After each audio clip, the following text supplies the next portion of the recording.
Je suis Robin, je vais vous présenter aujourd'hui le drone My First Drone, donc que vous avez sûrement dû acheter si vous regardez cette vidéo. Vous avez certainement besoin qu'on vous explique un petit peu plus comment fonctionne ce drone, quels sont les petits tips à avoir et ce qui est fourni dans la boîte tout simplement. Alors première étape, d'abord on a notre petite boîte qui est juste ici. Alors on va ouvrir notre boîte, tout simplement on ouvre, voici, on a les petits marquages qui sont à l'intérieur. On va tout simplement tirer vers ici, on va poser notre boîte, on va poser ce qu'on a trouvé juste ici, hop, voilà. On a accès ici à notre petit manuel d'utilisation, tout simplement sur une petite fiche, recto verso, on vous explique un petit peu tout ce qu'il y a à savoir. Cette vidéo vous permettra tout simplement de savoir tout ça. Ensuite, dans le contenu du paquet, qu'est-ce qu'on a? On a tout simplement une petite poche juste ici qui vous permet en fait d'avoir 4 hélices supplémentaires ainsi que le chargeur qui est juste ici, d'accord? Alors on va ouvrir ça ensemble. Vous avez vos 4 hélices qui sont juste ici, donc il y a 2 hélices qui sont identiques et 2 autres qui sont différentes, d'accord? Parce que les hélices sur un drone ne tournent pas dans le même sens. Il y en a des qui tournent dans un sens horaire et d'autres qui tournent dans un sens anti-horaire. Et ensuite notre petit chargeur USB qui est juste ici, vous le branchez tout simplement sur un chargeur de téléphone, un chargeur de tablette, ce que vous avez envie. Et ensuite, là, vous venez connecter votre batterie, d'accord, juste ici, sur ce petit connecteur. Après, il vous suffit de relever ce petit capot en plastique, de le jeter à la poubelle, et vous allez avoir accès à votre drone. Et ensuite, vous le trouverez tout simplement avec une batterie fournie avec, d'accord. Vous avez la batterie qui est dessous dans un espèce de petit panier. Pour l'enlever, il suffit de prendre la batterie, tout simplement, de la tirer délicatement vers l'arrière du drone, d'accord. Là, vous voyez la tête juste ici et l'arrière juste là, d'accord. Vous tirez vers l'arrière tout simplement et vous avez votre batterie qui est juste ici, d'accord. Et ensuite, vous avez votre drone qui est juste là avec les 4 moteurs, le châssis juste ici en noir. Ensuite, vous avez un capot de protection qui est facilement enlevable. Voilà, comme on peut le voir ici, pour accéder à tout l'électronique embarqué. Vous avez donc votre télécommande qui est juste ici, d'accord.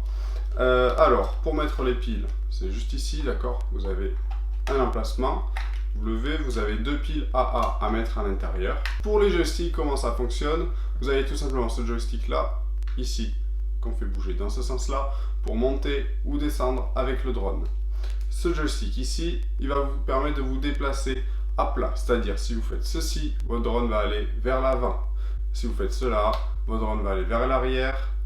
Ensuite, il va aller vers la gauche et par là, vers la droite, d'accord, en se décalant comme ceci. Et ensuite, si vous tournez ce bouton-là, ici, le drone va se mouvoir sur son assiette, c'est-à-dire qu'il va comme tourner la tête, on peut dire, sur lui-même, d'accord.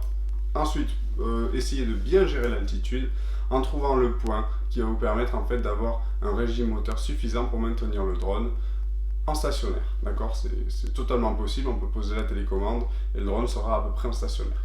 Ici vous avez le bouton marche arrêt, juste ici pour la télécommande. Là ici vous avez 2 petites commandes qui vont vous permettre en fait de faire des flips, d'accord. Donc ce sera celle-ci, celle-là.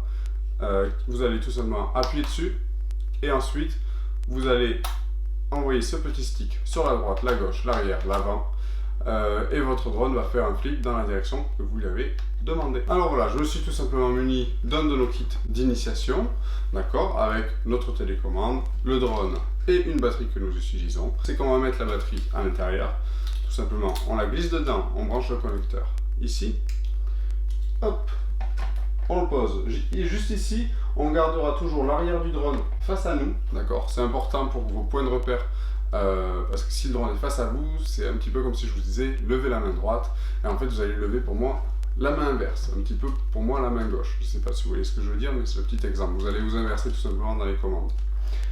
Et là tout simplement, on allume la télécommande une fois que le drone est bien posé à plat, d'accord. Et ensuite on va faire haut, bas, et là vous voyez les LED se sont fixés. C'est-à-dire que maintenant, nous allons pouvoir décoller.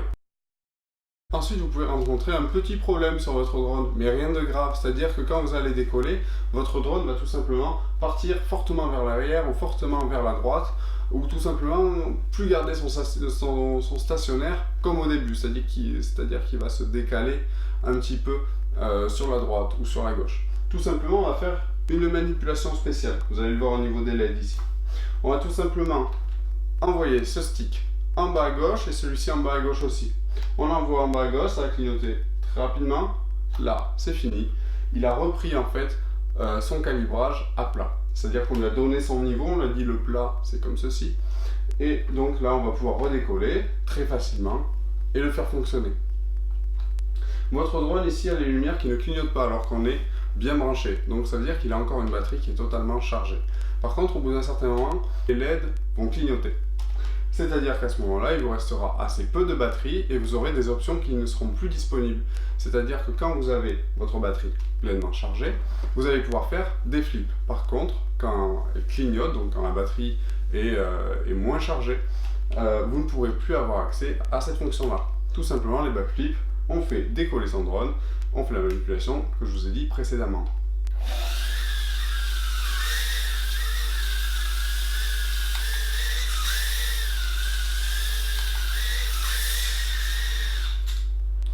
Voilà, c'est aussi simple que ça. Ensuite, juste ici, vous avez des boutons qui se nomment les trims, donc pour un petit peu gérer le calibrage de vos sticks. Ça, normalement, vous n'aurez pas à y toucher. Tout se fait en fait au calibrage à plat, comme on l'a vu précédemment, celui-ci. Alors, bien sûr, il va falloir faire attention à certaines petites choses, parce qu'il y a des phénomènes physiques qui entrent en jeu. C'est-à-dire que votre drone, lorsque vous allez le faire décoller, il va être assez bas, donc il va être à peu près à ras du sol. Et il va avoir tendance, en fait, à se déplacer un petit peu comme ça. Voilà. Il va un petit peu bouger dans une direction ou dans une autre. Et là, vous allez vous dire, oh, il n'y a pas de niveau, on va refaire la mise à niveau. Donc, comme on l'a dit juste avant, avec cette manipulation-là, d'accord, avec le clignotement rapide. Sauf que ça va faire encore et encore la même chose. Pourquoi? C'est tout simplement un effet vortex, d'accord? Ce sont des mouvements d'air créés par le drone. En fait, il envoie de l'air vers le bas, cet air rebondit sur le sol et fait des tourbillons. C'est-à-dire qu'il va être en fait en pleine perturbation, d'accord? Donc il va pas pouvoir se stabiliser. Pour qu'il soit bien stabilisé, il va falloir qu'il soit à 30 cm du sol au moins, d'accord? N'hésitez pas, pour faire les backflips, à voler à peu près à hauteur des yeux, c'est-à-dire à 1,50 m environ. Pendant le chargement des batteries, vous allez brancher votre chargeur USB. Il va y avoir une lumière rouge, une LED rouge à l'intérieur de l'USB, juste ici, d'accord, sur la petite partie très lisse. Et quand cette lumière rouge s'éteindra, alors à ce moment-là, la batterie sera complètement chargée. Alors s'il vous plaît, ne faites pas charger la batterie à côté de points chauds. Faites attention à vos batteries aussi, d'accord? Si elles sentent une odeur un petit peu bizarre, jetez-les. Si jamais elles ont un choc, un gros choc, jetez-les aussi. Si elles ont gonflé, jetez-les. Là, une batterie, c'est un produit dangereux qui peut s'enflammer. Faites très attention. Et bien sûr, quand je dis jetez-les, ça veut dire recyclez-les dans des poubelles prévues à cet effet. Voilà, j'ai terminé mes petites explications. Normalement, avec ça, vous êtes censé pouvoir piloter. Je vais vous donner encore quelques conseils de pilotage pour pouvoir vous améliorer un maximum. C'est-à-dire que maintenant, quand vous allez piloter, il va falloir trouver bien sûr ce fameux point dont je vous ai parlé tout à l'heure. Si vous ne le trouvez pas, alors votre drone va avoir tendance à faire des hauts, des bas et à taper généralement sur le sol et vous n'allez pas réussir à le maîtriser. Il faut être très doux, faire comme un démarrage d'hélicoptère, si je peux dire ça, décoller assez progressivement et ensuite vous allez trouver le point petit à petit lorsque vous allez atteindre un point où le drone va monter très légèrement, tac, vous faites un petit millimètre vers le bas. Il faut être assez calme quand on pilote. Et ensuite sur cette commande là, ici, pour le faire se déplacer, il ne faut pas hésiter à être assez brusque. Sur celle-ci, il faut être très doux. Et bien sûr, je vous encourage au début à ne pas vous servir de l'assiette, c'est-à-dire à ne pas faire tourner ce joystick-là sur lui-même dans cet axe-là. D'accord? Tout simplement garder toujours bien l'arrière du drone face à vous, sans vous en servir. Comme ça, vous allez pouvoir mieux vous repérer dans l'espace. Et ensuite, je pense que l'ordre des exercices que nous faisons correspond bien à un apprentissage assez rapide. Il va falloir tout simplement le stabiliser à hauteur des yeux, arriver à faire cela, et ensuite le faire se mouvoir en avant, en arrière, sur la gauche, sur la droite, pour comprendre ces va-et-vient, comment ça fonctionne. Ensuite, on va pouvoir commencer à passer dans des cerceaux, sous des chaises ou autres. Et ensuite, on va pouvoir commencer à se familiariser avec ce joystick en le faisant tourner vers la droite ou la gauche. Et là, vous verrez que ça va devenir plus compliqué. Donc, je vous conseille par exemple de vous entraîner à faire des 8 à l'intérieur. Nous vous conseillons de voler bien sûr à l'intérieur de la maison, car c'est un drone qui est relativement léger, c'est-à-dire qu'avec le vent, il peut avoir tendance à un petit peu se décaler vers la droite, la gauche, vers l'avant ou l'arrière. donc on vous déconseille de voler par un temps défavorable dehors. Voler si vous avez envie par grand soleil et sans vent. La radio utilise du 2,4 GHz, donc ça vous permettra d'avoir une portée d'environ 30 mètres. Voilà, ce petit tuto est terminé. J'espère que tu as bien compris comment marche ce drone, quelles sont les consignes principales de sécurité. Bien sûr, ça ne t'empêche pas de lire la notice parce qu'il y a énormément de consignes de sécurité dessus. Je t'invite vraiment à la lire. Il y a aussi une petite rubrique, si jamais tu as un problème avec le drone, il y a d'autres réponses qui te seront apportées, parfois auxquelles on peut ne pas penser. Donc voilà, je te remercie d'avoir regardé cette vidéo, j'espère que ça t'aura servi, et à bientôt, c'était Robin de l'Autant Racing Trophy.